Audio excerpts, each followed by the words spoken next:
I'm going to start out by saying this is probably something I should apologize for. I should, but I'm not going to. My reasons for this are justified, and you'll probably agree with me too, once you've heard what I have to say. Now don't roll your eyes and assume that this is another story where I'm passing along the monster from my own head into yours. It's very simple, really. I am getting very tired. I've been awake for the last few days, and I need to go to sleep. And in order to get to sleep, I have to explain something to you.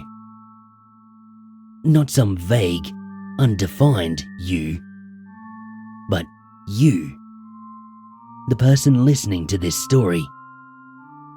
The very literal and very real you.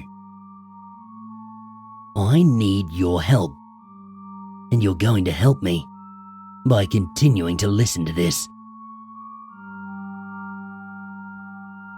I've been giving some thought to monster stories, and I stumbled across something that I find interesting.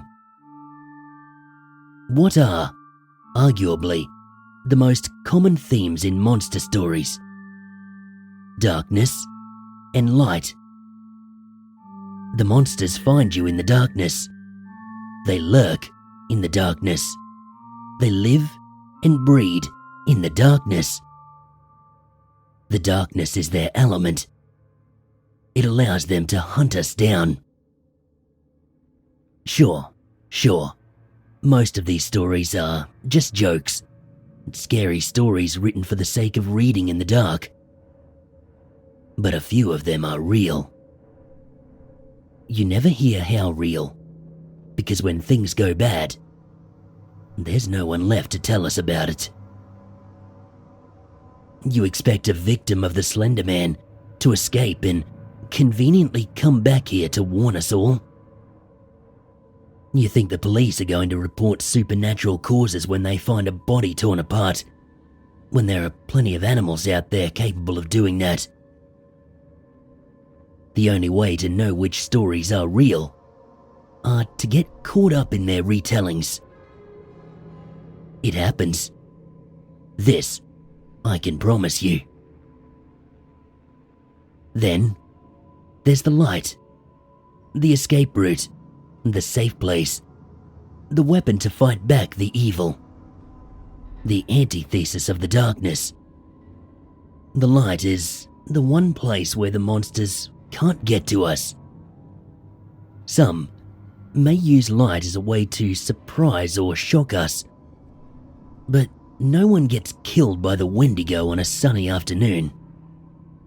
The light is safe, and there are infinite examples to support this. Take this website. The light colors distract us from the black abyss of the background. Don't dismiss this either. It may be easier to read white text on a black background, but if you're staring at the white letters, you're not looking into the background. And you don't have to listen to every creepypasta story on YouTube to start seeing faces where there are none. I cannot prove that these things are looking out at you as you listen to this, but just take comfort knowing that if they were, you were looking at the pretty colors instead. Do me a favor. Uncurl your legs. Sit comfortably. Lean in a little bit. You're still shaken from your last story. Maybe you're cold. You're not afraid. You just really like making yourself as small as possible as you listen. Well, don't do that. Trust me, you're safer if you're closer to the light of your screen. It's not just keeping the darkness at bay, but you'll soon see what I mean. Keep listening. So there's light and dark, you're wondering. What's the big deal? Am I going to tell you to go back and re-examine the first letters of each line for a quick scare? Don't do that. I didn't write anything. This isn't that kind of story. This is the kind of story where I help you to see a pattern. Humans are afraid of the dark for a reason. With the absence of light, we're easy prey. We'll never see a threat coming. We sleep at night, hoping that in the morning, any danger will have passed us by. Not knowing means having no reason to be afraid. We're still vulnerable when we sleep, but awareness of a threat really makes the threat worse in my experience. Now think about this. There are not many stories in which a monster attacks someone who never knew about it. There are some, but none of them are true. But the true stories share a few common themes of their own. The monsters can only find you if you know about them. And the more you know about them, the more danger you will be in. When has there ever been an ancient scroll that struck you dead after reading the first line? You have to read the whole thing before you're in any danger. You're only stalked by a ghost after listening to their whispers and figuring out what they're saying. If you ignore them, they can only annoy you. The old doll only steals your soul after you've learned about its gruesome origins. There are a million examples. The point is that knowing about the monster allows it to find you. It makes you a target. Now, I got to thinking about this. Monsters are all denizens of the darkness. But what would it take for a monster to exist in the light? It's not the dark that kills you. It's the fact that you can't see them coming. And it is very possible to be blinded by light. Who's to say that there cannot be a monster that strikes you down the moment your eyes are blinded with sunspots after you, say, happen to stare at the bright flashing reflection of a fast-moving car, or see the reflection of the sun in a distant window, or stare at a light bulb. Monsters rarely attack from the side, and even from the back. They like it when you know that they are there. They come from the front, so you can see their twisted form before you die. And for that, you have to be unable to see them.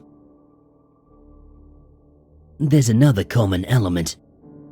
Monsters are fast. They can be slow when they want to, but they are generally very fast. It could be coincidence that so many are bony thin and limber, or it could be an advantageous design. Fast monsters hunt, and fat, if any, monsters have to trap. If our light monster was real, it would have to be fast and difficult to see. Camouflage is easy in the dark, but in the daytime, what would a monster of the light look like? I felt that natural colors would be the most likely. Invisibility doesn't seem plausible, even by monster standards, and a chameleon effect, well, that wouldn't work at high speeds. If you got a good look at a light monster, I bet it would be tan and very, very thin, like a stick insect. Now, you're probably not interested in my brainstorming. Or maybe you are. I don't really care which is true.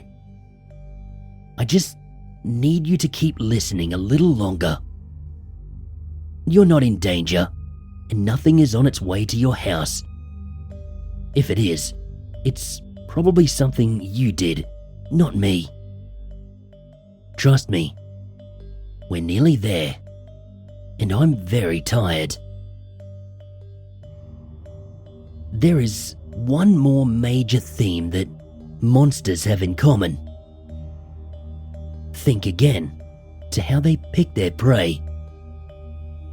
You have to know about them before they can be a threat to you. They are not like normal predators. They can't just sneak up on anyone. For this, we are fortunate. Even more so, we are fortunate because we love to spread these stories around. It's not just fun. You are compelled to sit here and listen to these. There is a reason, deep down in the most basic part of your brain, that you come to read these stories. Here, we must imagine a moth. One moth against a monster owl. When the owl needs to pick its food, it has only one moth to choose from. If the moth doesn't want to die, it has to find other moths to distract the owl. So, the moth informs another moth of the monster owl, and in this way, their chances of death went down from 100% to 50%. The first moth is no longer the only target, and the second moth won't be the only target when he discovers how the first moth died. If the word spreads enough, then all the moths will only have a very small chance of being singled out of the crowd and becoming a meal. Safety in numbers, you see. That is why you come here and listen to these stories. Because by adding yourself to the lottery, you make it just a little safer for everyone else. We've always been big on working together as a species, which is why I'm glad you're still listening. You may be getting an idea of where I'm going with this. By now, you're actually helping me a lot. But I need to explain just a little bit more before I can rest. I have been awake for the past few days because I don't think it's safe for me to fall asleep at any time of the day. At night, I felt uneasy. Total darkness holds something lying in wait for me, and every one of my instincts tells me that it isn't safe. I sit before the light of my computer screen and I think. I run these little intellectual exercises to stay awake, and in the process, I stumbled across an idea with more truth than I knew. And for the past few days, I've been noticing some strange things. Fast blurs of motion in the side of my vision, too fast to follow. I don't think I'm meant to see them, and I think I know why I see them anyway. Any predator that becomes too efficient faces extinction. If the owl eats all the moths, it will starve. Hell, the only reason Ebola hasn't become a global threat is because it kills its victims too quickly for them to spread the virus very far. So, our efficient predator no longer has a pool of prey to choose from. Anytime new prey is discovered, it is killed before it can spread the word to others. The predator is weak, and it's getting desperate. It can't keep up like it used to, but it is still very hungry. So I think now you can guess why I should apologize here. But I don't think I'm doing anything that I'm not meant to do. You can't develop many defenses against a truly efficient predator, even though we've tried. We're fast, we're strong, and we're smart. The only thing the moth can do is increase the size of his flock as much as he possibly can, and hope that probability does not show him favor. And right now, I am part of a very small flock. But I think by now, you know enough. My chances should be going down, or going up, depending on how you look at it. I am going to take my chances and get some sleep. It's getting bright outside, but if I rest up now, I can make it through another night safely. You shouldn't need to worry anyways. But if you see things in the corner of your eyes, then I'd suggest you try not to look at anything too bright. You don't want to be blinded by sunspots before you can spread the word and make your group a little bigger. See you in the evening, I hope. Oh, and just in case you get the chance, let me know what color it is.